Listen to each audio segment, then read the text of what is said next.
جی کیا بلیوں کا رونا منحوس ہے؟ شریعت اس بارے میں کیا حکم کرتی ہے؟ یہ نا بدشگونی اور ضعف العقیدگی، عقیدے کے اندر کمزوری، یا لا علمی کہہ لیجئے، لا علمی بھی کہہ سکتے ہیں، ضعف الاعتقادی بھی کہہ سکتے ہیں، بدشگونی اور بدفعالی لینا بھی کہہ سکتے ہیں، اس کی اسلام کے اندر بالکل اجازت نہیں ہے۔ کالی بلی گزر گئی آگے سے تو بدشگونی لے لی جناب والا، اسی طرح بلیوں کا رونا جو ہے یہ بدشگونی کے طور پر لے لیا جاتا ہے۔ کچھ لوگ کہتے ہیں کہ جی یہ جس گھر کے اندر رو رہی ہوں وہاں پر وہ بیماری کی یا موت کی خبر سنا رہی ہوتی ہیں۔ اے بلیاں نے کہ نیوز اینکر نے؟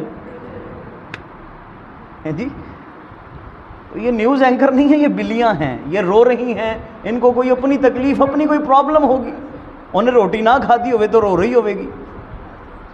تو عزیزان من، موت کے بارے میں اللہ رب العزت نے تو فرما رکھا ہے کہ موت کا وقت میرے علاوہ کسی کو بھی نہیں پتا، کس بندے نے کہاں پر کیسے کس گھڑیوں کے اندر مرنا ہے، تو یہ تو اللہ کے علم کے ساتھ خاص ہے۔ اللہ یہ کسی کو علم نہیں عطا فرماتا سوائے اپنے چنیدہ بندوں کو، سوائے نبی پاک صلی اللہ علیہ وسلم کو عطا فرما دیا کرتا تھا کئی مرتبہ، جیسے سیدہ فاطمہ الزہرا کو فرما دیا نبی پاک۔ فاطمہ کان کے اندر کچھ کہا پھر رونے لگ گئی، پھر کچھ کہا تو ہنسنے لگ گئی۔ سیدہ عائشہ نے کہا کہ بیٹا میں تیری ماں ہوں، قسم دے کر کہتی ہوں بتا ذرا نبی پاک نے کیا کہا تھا۔ تو سیدہ فاطمہ نے کہا حضور نے اپنے دنیا سے جانے کی خبر دی تو میں رونے لگ گئی۔ تو پھر ہنسنے کیوں لگ گئی؟ کہا پھر حضور نے سب سے پہلے اہل خانہ میں سے یہ فرمایا کہ سب سے پہلے تو آ کر مجھے ملے گی، تو پھر میں اس ملاقات کے اوپر میں خوش ہو گئی۔ تو اپنی موت کی بھی خبر عنایت فرمائی اور سیدہ فاطمہ الزہرا کی موت کی بھی خبر عطا فرمائی۔ تو اس کے حضور کے علاوہ کسی کو موت کی خبریں نہیں ہیں۔ تو یہ بلیے ہیں، ان کو نحوست کے طور پر نہیں لینا چاہیے۔ ان کو اپنے کئی لوگوں کو دیکھا جناب بڑا وٹے مارتے ہیں، ڈنڈے مارتے ہیں، جب تک ان کو بھگا نہ دیں وہ کہتے پتہ نہیں کی ہو جانا کار دے وچ، جی گناہ کرنے سے باز نہیں آئیں گے۔ ویسے جو ان سے ہیں اب گناہوں کی نحوست ہوتی ہے، یہ یاد رکھیے، ان چیزوں کی نحوست نہیں ہوتی، گناہوں کی نحوست ہوتی ہے۔ انسان گناہ کرتا ہے تو اس کے اعمال کے اپنے برے اعمال کی نحوست ضرور ہوتی ہے، لیکن ان چیزوں کی بدشگونی لینے کی اجازت نہیں ہے۔ اللہ و رسولہ اعلم۔ روزہ کھولنے کی دعا کب پڑھنی چاہیے، پہلے یا بعد میں؟ نبی پاک صلی اللہ علیہ وسلم کی ایک حدیث مبارکہ ملتی ہے، اس کو سامنے رکھا جائے تو یہی ثابت ہوتا ہے کہ بعد میں کھولنا چاہیے، یہ بعد میں دعا پڑھنی چاہیے۔ جیسے نبی پاک کی ایک حدیث مبارکہ ہے کہ صحابہ کہتے ہیں کہ نبی پاک پہلے افطار فرمایا کرتے تھے، پھر کہا کرتے تھے کہ اللہم لک صمت وعلیک توکلت، اے اللہ میں نے تیرے لیے روزہ رکھا اور تجھ پر توکل کرتا ہوں۔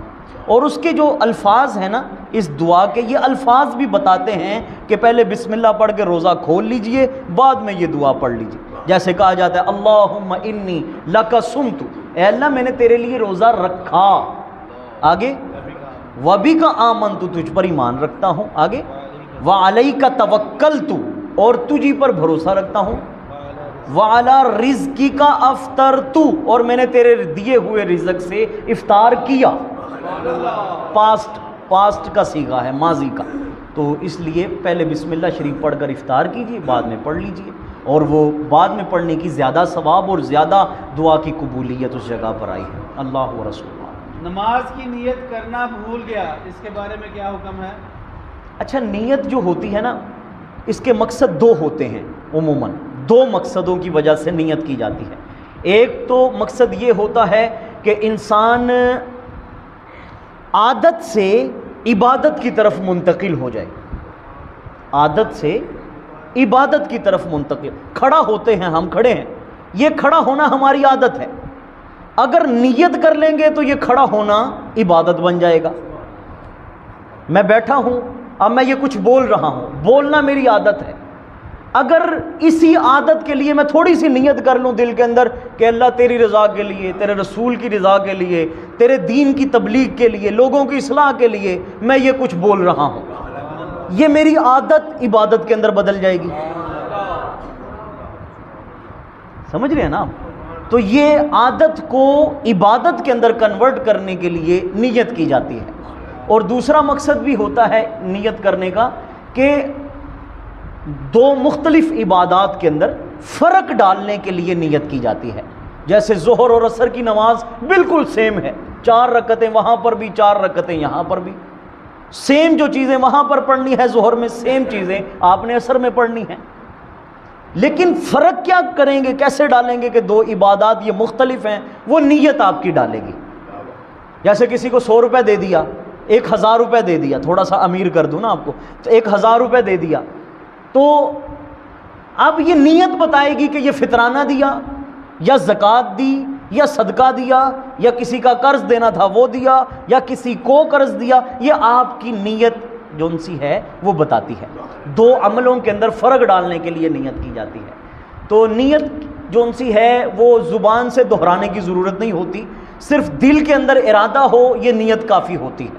اللہ چونکہ ہمارے دلوں کے رازوں کو اور دلوں کے اسرار کو بھی جانتا ہے. ہمارے صرف دل کے اندر کوئی چیز ہے تو اللہ رب العزت اس کو جان لیتا ہے.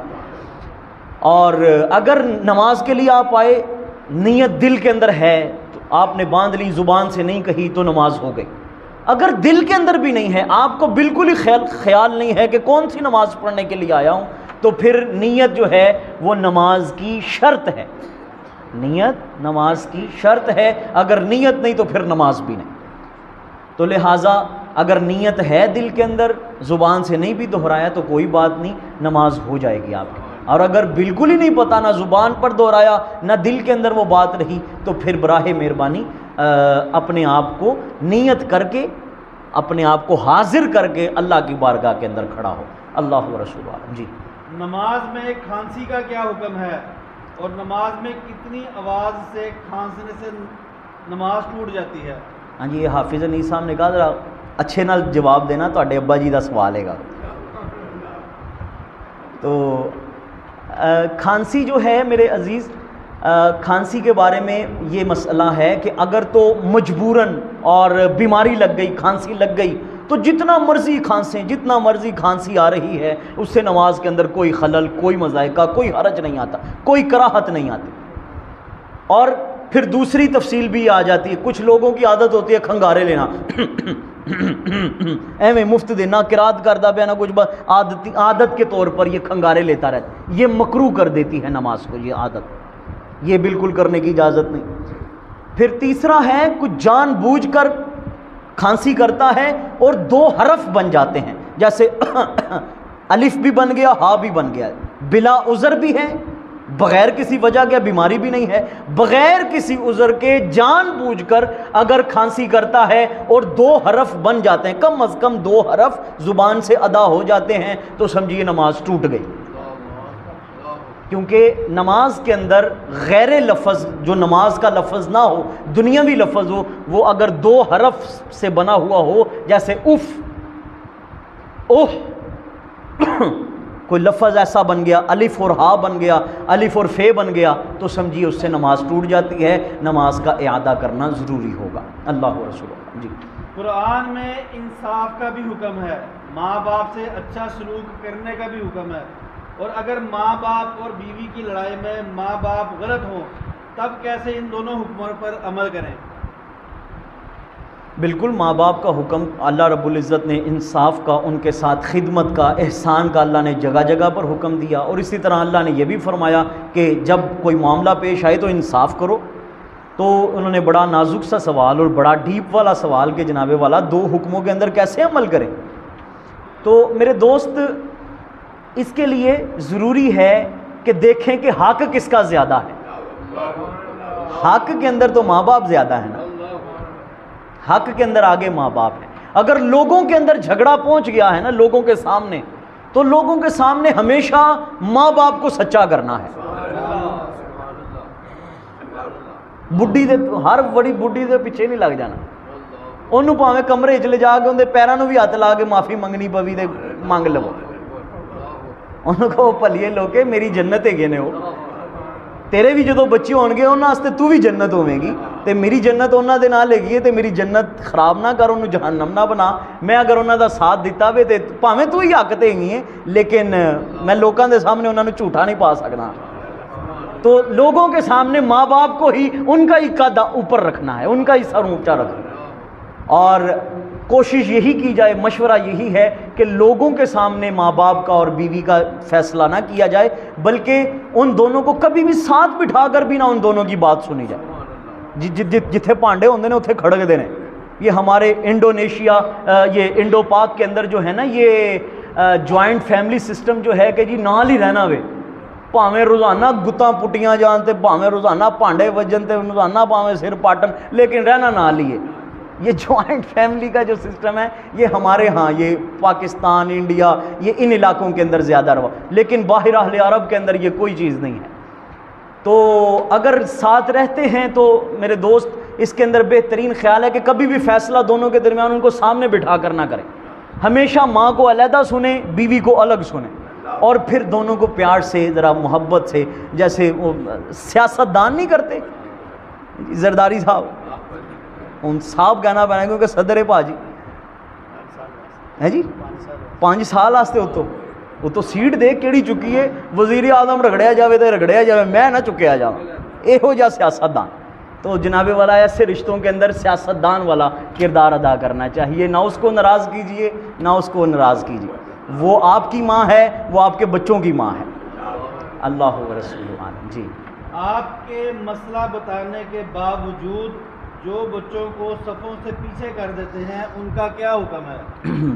اچھا، یہ نا میں کوئی اپنی طرف سے یہ باتیں نہیں کر رہا ہوتا، یہ کوئی جہاں پر میں کہتا ہوں نا کہ یہ میرا مشورہ ہے تو میں ساتھ بتا دیتا ہوں کہ یہ میری رائے ہے، اس کو آپ نے ایکسیپٹ کرنا ہے یا نہیں کرنا وہ آپ کی اپنی مرضی۔ لیکن جہاں پر میں قرآن و حدیث کا نام لیتا ہوں نا، تو میں صرف اور صرف جو ان سے ہے نا وہ نقل کرنے والا ہوں، قرآن و حدیث کی چیز کو اٹھا کر آپ تک پہنچا رہا ہوں۔ جس کو آپ مانتے ہیں، جس کے آگے سجدہ کرتے ہیں اس کا حکم ہے، یا جس کا کلمہ پڑھتے ہیں اس کا حکم ہے۔ یہ ممبر تو صرف اور صرف نقال ہیں، ہم لوگ ناقل، جیسے نقل اتارنے والے ہوتے ہیں نا، ہم اللہ اللہ کے رسول کے احکامات کی نقل اتار کر آپ تک پہنچا رہے ہیں۔ تو ہمارے کہنے کو نہ دیکھا کریں کہ یہ نہ دیکھیں کہ کون کہہ رہا ہے، یہ دیکھیں کہ کیا کہا جا رہا اور کس کا فرمان کہا جا رہا۔ تو اگر وہ آپ نے بھی، کامران بھائی نے اس دن بڑی اچھی بات کی، کہتے کہ ابھی نا یہ مسئلہ مسائل سیکھنا یہ اہل بھاٹی کے یہ پہلی مرتبہ یہ سلسلہ ہو رہا ہے، ابھی ان کو نہ مسئلہ پوچھنا آتا ہے، ابھی نہ ان کو مسئلے کے اوپر عمل کرنا ابھی ان کے ذہنوں کے اندر نہیں ہے، انہوں نے صرف تقریریں سن رکھی ہیں۔ ہم نے ابھی تقریریں سن رکھی ہیں، تقریریں اور ہیں، یہ مسئلے مسائل سیکھنا یہ بہت بڑا فرق ہے۔ یہ علم، پیور علم چل رہا ہے، تقریریں بھی علم ہی ہوتا ہے، لیکن وہ ایک ٹاپک ہوتا ہے، بس اس کے اوپر چل رہے ہوتے ہیں، اور زیادہ سے زیادہ خطیب کوشش کرتا ہے کہ جناب والا جتھے سبحان اللہ دا چھٹا آوے اتھو اولی گل کراں میں۔ تو یہ مسئلے مسائل کے اندر تو کسی کو مرچیں بھی لگ رہی ہوں تو پھر بھی بیان کرنا ہے جناب والا ہیں جی۔ تو جون سا ہے نا، میں یہ بچوں کی صفوں کے اندر میں آپ کو یہ یاد رکھیے بات، اگر آپ اجازت دیں تو یہ میں مسئلہ بیان کر دیتا ہوں، ہے سخت مسئلہ لیکن میں بیان کر دیتا ہوں۔ اگلی صف دے وچ کئی یہو جے بندے بھی ہوندے نے، داڑیاں والے بھی ہوندے نے تے وڈی عمر والے بھی ہوندے نے کہ انہاں نوں بھی پہلی صف وچ کھڑا کرن دی اجازت نہیں ہوندی۔ پہلی صفوں کے اندر یہ نہیں دیکھا جاتا کہ عمر کس کی زیادہ ہے، یہ دیکھا جاتا ہے کہ عقل کس کی زیادہ ہے، سمجھدار کون کتنا زیادہ ہے، اللہ کی بارگاہ کی حاضری کا کس کے ذہن کے اندر زیادہ شعور ہے۔ کئی بابوں کو، کئی بڑی عمر والوں کو، کوئی جوانوں کو اللہ کی بارگاہ کے اندر کھڑے ہونے کی تمیز نہیں ہوتی، ساروں کی نہیں ہے، میں الا ماشاءاللہ تھوڑے تھوڑے۔ اور یہ بھی نہ یاد رکھیں کہ میں آپ اونچی مسجد والوں کے بارے میں بات کر رہا ہوتا، میں یہ اوورآل ساروں کے لیے بات کر رہا ہوں۔ اے ویڈیو عدنان بھائی بنا رہے ہوندے نے، جا کے یوٹیوب دے اوتے بھی پا دیندے نے، تو وہاں پر بھی کئی لوگ سنتے ہیں، تو یہ میں اوورآل بات کر رہا ہوتا۔ تو کئی بزرگ بھی اس قابل نہیں ہوتے کہ ان کو پہلی صف میں کھڑا کیا جائے، اور کئی بچے اس قابل ہوتے ہیں کہ انہوں کیا جائے نہیں ہو بھائی ایتھے کھلو،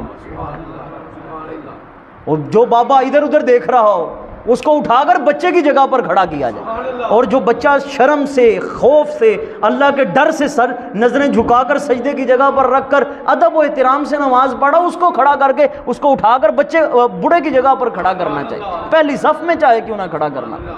یہ بڑا نا ہضم ہونے والا مسئلہ ہے، لیکن محسوس کیجئے اور اس کو محفوظ کیجئے۔ تو عزیزان من، بچوں کے بارے میں نے پہلے بھی عرض کیا تھا کہ پہلی صف کو خاص طور پر امام کے پیچھے والے حصے کو چھوڑ کر اس سے پیچھے والی صفوں کے اندر بچے اگر کھڑے ہوں، باشعور ہوں، تو ان کو آپ صفوں کے اندر رہنے دیں، ان کو گھسیٹ کر پیچھے کرنا کوئی آپ کے لیے ضروری نہیں ہے، اور آپ کی کوئی نماز خراب نہیں ہوگی، بے فکر رہیں، بے فکر رہیں۔ بچوں کے ساتھ نماز اگر کھڑے ہو کر پڑھیں گے، آپ کی نماز کے اوپر کوئی حرج، کوئی فرق نہیں آئے گا۔ اور ایسے بچوں کا دل ٹوٹتا ہے یار، بچے مسجد سے بھاگتے ہیں، ان کو بھگانا نہیں، ان کو سکھانا ہے۔ میں نے پہلے بھی عرض کیا تھا، بھگانا نہیں، ان کو آپ اپنے ساتھ کھڑا کیجئے، انشاءاللہ آپ کو دیکھ دیکھ کر بچے بہترین کاپی کرتے ہیں۔ جو چیز وہ آپ کو دیکھیں گے، وہ ان کے کوڑے کاغذ ہوتے ہیں دماغ، جو آپ کو دیکھیں گے وہ محفوظ کر لیں گے، تو انشاءاللہ العزیز وہ آپ کے لیے صدقہ جاریہ بن جائے گا، بجائے اس کو کہ دھکا مار کے پیچھے کر دیا جائے۔ اللہ و رسولہ عالم۔ برا تو نہیں بنایا؟ جی، حضرت امیر معاویہ کو جو برا بھلا کہتے ہیں، ان کے لیے کیا حکم ہے؟ حضرت امیر معاویہ ہی نہیں، حضور کے کسی صحابی کے بارے میں لوز ٹاک کرنی، چھوٹا لفظ بولنا، بے حیائی کا لفظ بولنا، گالی کا لفظ بولنا، بے ادبی کا لفظ بولنا، گستاخی کا لفظ بولنا، بالکل اجازت نہیں، اپنے ایمان کو خطرے میں ڈالنے والا کام۔ وہ ایک جماعت تھی، پاکیزہ جماعت تھی، جو گزر گئی، آپ سے ان کے عملوں کے بارے میں سوال نہیں کیا جائے گا، میں منبر رسول کے اوپر بیٹھ کر آپ کو کہہ رہا ہوں۔ آپ سے قبر کے اندر، حشر کے اندر ان کے بارے میں نہیں سوال کیا جائے گا کہ حضرت علی کی اور حضرت امیر معاویہ کی جو جنگیں ہوئی اس کے بارے میں تو کیا کہتا ہے۔ بخدا، واللہ، باللہ، تاللہ، ہاشا للہ، اور بھی کوئی قسمیں ہیں اٹھوا لیجئے، میں اٹھانے کو تیار ہوں۔ آپ سے نہیں پوچھا جائے گا، ان سے ان کے عملوں کے بارے میں پوچھا جائے گا، آپ سے اور مجھ سے میرے اور آپ کے عملوں کے بارے میں پوچھا جائے گا۔ تو صحابہ کرام کے لیے ہمیں جو حکم ہے وہ صرف اور صرف اچھی زبان استعمال کرنے کا حکم ہے، غلط استعمال بات کرنے کا اجازت نہیں ہے۔ وہ حضرت علی کا، اعلیٰ حضرت رحمت اللہ تعالی علیہ کا کیا خوبصورت جملہ ہے، آپ فرماتے ہیں حق بدست حیدر کرار۔ وہ جنگیں جو ہوئی نا، جنگ صفین، جنگ جمل، حضرت امیر معاویہ اور حضرت علی کے درمیان، اس کے اندر حق بدست حیدر کرار، حق علی کے ہاتھ کے اندر ہے، لیکن امیر معاویہ بھی ہمارے سر کے سردار، وہ بھی سردار ہیں، کیونکہ وہ حضور کے صحابی ہیں، حضور کی صحبت اختیار کی، وہ پوری امت کے ماموں جان بھی ہیں۔ حضور علیہ السلام نے ان کی بہن کے ساتھ نکاح کیا، ام حبیبہ، پوری امت کے ماموں بھی ہیں، اور اسی طرح کاتب وحی بھی ہیں۔ اور سب سے بڑی بات، اللہ نے قرآن حکیم کے اندر، سورہ حدید کے اندر، پہلے رکوع کے آخر کے اندر اللہ نے وعدہ کر لیا، کُلًّا وعد اللہ الحسنی۔ میرے نبی کے سارے صحابہ کرام، چاہے پہلے ایمان لے کر آئے، چاہے بعد میں ایمان لے کر آئے، چاہے کسی طرح بھی ایمان لے کر آئے، میں نے ساروں سے جنت کا وعدہ کر لیا ہے۔ بھئی ان لوگوں سے تو اللہ نے جنت کا وعدہ کر لیا ہے، آپ سے اور مجھ سے تو اللہ نے جنت کا وعدہ نہیں کیا، ہم کیوں ان کے اوپر باتیں کر کے اپنی آخرت کو خراب کریں۔ عبداللہ ابن مبارک کی بات سنا کر اگلے سوال کی طرف چلتے ہیں۔ حضرت عبداللہ ابن مبارک بہت عظیم محدث، بہت عظیم محدث۔ آپ سے کسی نے پوچھا حضور والا، عمر بن عبد العزیز رحمۃ اللہ تعالی علیہ کتنے بڑے خلیفہ تھے، انہوں نے 2.5 سال کے مختصر، 2 سال کے مختصر وقت کے اندر حضرت عمر کا دور واپس لے آئے تھے، اتنا خوبصورت خلیفہ تھا، ہیں تھے بنو امیہ کے لیکن بڑے شاندار خلیفہ۔ کسی نے پوچھا عبداللہ ابن مبارک سے کہ عمر بن عبد العزیز افضل ہیں کہ حضرت امیر معاویہ جنہوں نے حضرت علی سے جنگیں کی وہ افضل ہیں؟ آپ جلال کے اندر آ گئے، آپ نے فرمایا تو پوچھ رہا ہے عمر بن عبدالعزیز افضل یا امیر معاویہ افضل؟ جس گھوڑے کے اوپر بیٹھ کر امیر معاویہ نے نبی پاک کے ساتھ جہاد کیا ہے نا، نبی پاک کے پیچھے کھڑے ہو کر جس گھوڑے کے اوپر جہاد کیا ہے نا، وہ گھوڑا جب بھاگ رہا ہو اور دھول اڑ رہی ہو، دھول اڑ کر گھوڑے کے ناک کے اندر جا رہی ہو اور جا کر وہ غلاظت کا روپ اپنا لیتی ہے، عمر بن عبدالعزیز گھوڑے کی ناک کے اندر گئی ہوئی اس خاک کا بھی مقابلہ نہیں کر سکتے، کیونکہ بہت بڑا شرف یہ ہے کہ عمر بن عبدالعزیز صحابی رسول نہیں ہے اور حضرت امیر معاویہ کو اللہ تعالیٰ نے حضور کے صحابہ کے اندر شامل فرمایا۔ تو بھائی کوئی بھی صحابی ہو، یہ کوئی پلمبر کے پیچھے لگ کر، کوئی الیکٹریشین کے پیچھے لگ کر، کوئی ویلڈر کے پیچھے لگ کر اپنے عقیدوں، اپنے ایمانوں کا بیڑا غرق نہ کیا جائے، بلکہ صحابہ کرام کوئی بھی ہو دونوں ہاتھوں سے سلیوٹ کیا جائے، دونوں ہاتھوں سے پیار کیا جائے۔ اللہ و رسولہ عالم۔ بجلی چمکنے پر بابا فرید شکر گنج کہنا ضروری ہے، کیا یہ بات درست ہے؟ بالکل بھی درست نہیں۔ بجلی چمکے، بادل گرجیں، تیز آندیاں آئیں اور بادل سیاہ آئیں، اس صورت کے اندر اللہ کی بارگاہ میں سجدے کے اندر گرنا چاہیے، استغفار کرنا چاہیے، اللہ سے معافی مانگنی چاہیے اور اللہ کی طرف رجوع کرنا چاہیے۔ ٹھیک ہے جناب والا، کیونکہ نبی پاک کی یہی سنت ہے، نبی پاک نے کسی بابا جی کا نام نہیں لیا۔ بابا فرید سے محبت ہم بھی کرتے ہیں، آپ بھی کرتے ہیں، بلکہ میں تو ان کے سلسلے کا مرید ہوں، چشتی ہوں میں، وہ میرے شیخ ہیں، میرے بڑے بزرگ ہیں حضرت بابا فرید الدین گنج شکر۔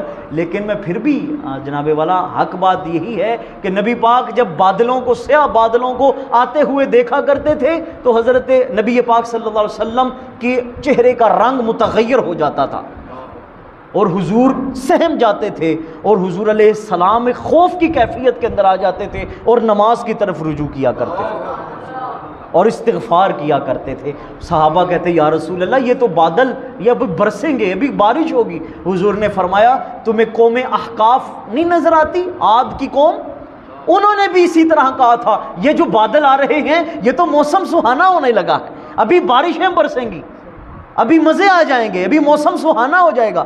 وہی بادلوں کے اندر اللہ نے ان کے اوپر پتھر برسا دیے تھے۔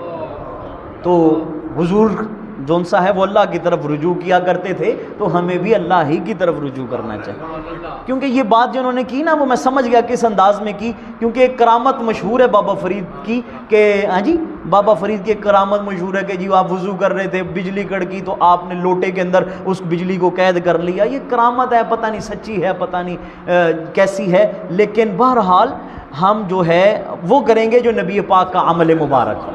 اللہ و رسولہ اعلم۔ جو میلاد کے نام پر چندہ اکٹھا کرتا ہو اور کھا جاتا ہو کیا حکم ہے؟ میلاد کے نام کے اوپر پہلے تو چندہ اکٹھا کرتا کیوں ہے بھائی؟ لوگوں سے مانگنے کی کیوں اجازت ہے تجھے؟ میلاد کرنا کوئی فرض ہے، کوئی واجب ہے، کوئی سنت موقدہ ہے؟ کیوں بھکاری بن کر لوگوں کے سامنے جی میلاد دا چندہ پاؤ، میلاد دا چندہ پاؤ؟ کافروں سے بھی عیسائی بھی پھر رہے ہوتے ہیں، ہندو بھی پھر رہے ہوتے ہیں، وہ کیا سوچیں گے کہ انہاں کو لینا پیسے بھی نہیں ہے گے کہ اپنے نبی دا میلاد ہی منا سکن اپنے پیسے نال، بیکاری بن کے مانگ کے حضور دا میلاد منانا وے۔ تو چندے مانگنے کی حضور کے میلاد کے لیے کوئی ضرورت نہیں، چندہ مانگنے کی وہاں پر ضرورت ہے جہاں پر اس کے بغیر گزارا ہی نہیں ہے، جیسے مسجدوں کا نظام ہے جناب والا، یہاں پر اگر لوگ پیسے نہیں دیں گے، پیسے نہیں آئیں گے تو خطیب بھی نہیں رکھا جا سکتا، امام بھی نہیں رکھا جا سکتا، لائٹ بھی نہیں جل سکتی، قالین بھی نہیں بچ سکتے، پانی کا نظام بھی نہیں چل سکتا، مسجد کا نظام دڑم بڑم ہو جائے گا۔ وہاں پر اجازت ہے کہ آپ محلے داروں سے ارد گرد کے لوگوں کو چندے کا کہہ سکتے ہیں، یا جہاد پر جانا ہے، جہاد کے اوپر اللہ کے لیے جہاد لڑنا ہے جو مسلمان بھول ہی چکے ہیں، جب چندے میلادوں کے لیے 11ویوں کے لیے چندے اکٹھے کرتے ہیں، جہاد کے لیے چندہ اکٹھا کرنا ان کو یاد نہیں، جیسے نبی پاک کیا کرتے تھے۔ حضور مسجد نبوی کے اندر بیٹھا کرتے، حضور فرماتے کرو بھائی مال اکٹھا کرو، اللہ کے جہاد کے لیے نکلنا ہے، گھوڑے بنانے ہیں، تلواریں بنانی ہیں، بھالے بنانے ہیں، مجاہدوں کو تیار کرنا ہے، لاؤ پیسے لاؤ، لاؤ پیسے لاؤ۔ تو عزیزان من ان چیزوں کے لیے، چندے کے لیے، یہ میلاد وغیرہ کے لیے، محفلوں کے لیے چندہ اکٹھا کرنے کی ضرورت نہیں ہے۔ اگر کسی کے پاس ہے تو کرے، اگر نہیں ہے تو پھر نہ کرے، کوئی بات نہیں۔ اور بہرحال اگر کوئی کرتا بھی ہے، پیسے اکٹھے جمع کر لیے اور لوگوں سے اکٹھے کر کے، تو یہ لوگوں نے اس کو امانت دی ہے، وہ اسی جگہ پر خرچ کر سکتا ہے جس کے لیے لوگوں نے اس کو دیے ہیں، اس کے علاوہ اپنی مصروفیات اور اپنے مصرف کے اندر خرچ نہیں کر سکتا۔ اللہ و رسولہ اعلم۔ الحمدللہ رب